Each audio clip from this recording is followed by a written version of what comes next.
হঠাৎ করে আমার ঘুম ভেঙে যায়।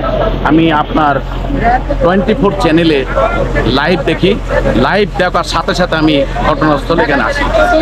আমি এসে যে জিনিসটা আমি দেখছি, সচিবালয়ের মতন একটি গুরুত্ব জায়গা, এই জায়গায় আগুন ধরার পরেও এখানে কেন সেনাবাহিনীর হেলিকপ্টার নেই, এখানে কেন র্যাবের হেলিকপ্টার নেই, এখানে ঊর্ধ্বতন কোনো কর্মকর্তা নেই। তার মানে এই দেশকে ষড়যন্ত্র করছে একটি মহল, কুচক্রী মহল।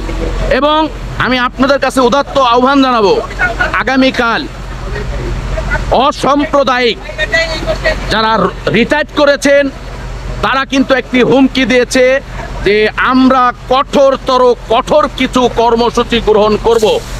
আমার মনে হয় এই ব্যক্তিগুলাই কিন্তু এখানে জড়িত আছে। সচিবালয়ের ভিতরে আগুন ধরে কেমনে আমাকে বলেন, আপনি বলেন। এখানে একটা ইম্পর্টেন্ট, এখানে এনএসআই, ডিজিএফআই, ডিএসবি সকল গোয়েন্দা লাগে।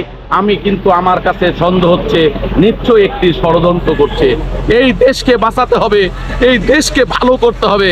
এই উদাত্ত আহ্বান আপনারা সাংবাদিকবৃন্দ, আপনাদের কাছে আমি সহযোগিতা চাই।